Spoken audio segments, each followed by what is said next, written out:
দিনমজুর বাদশা মিয়া নিজের টাকায় ২০ বছর ধরে গাছের চারা লাগিয়ে চলেছেন তিনি। এসব গাছের চারা তিনি লাগান রাস্তার পাশে, হাটবাজার, ঈদগাহ, মসজিদ ও শিক্ষা প্রতিষ্ঠানের মাঠে।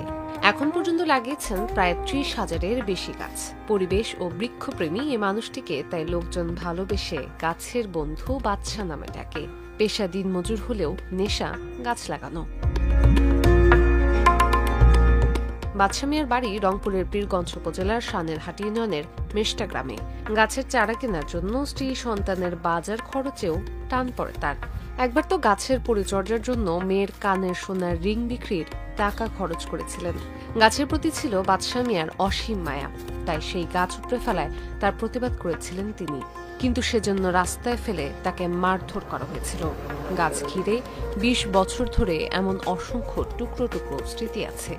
এক মুঠো ভাত নয়, এক মুঠো অক্সিজেন চাই, বাদশা মিয়ার প্রিয় স্লোগান।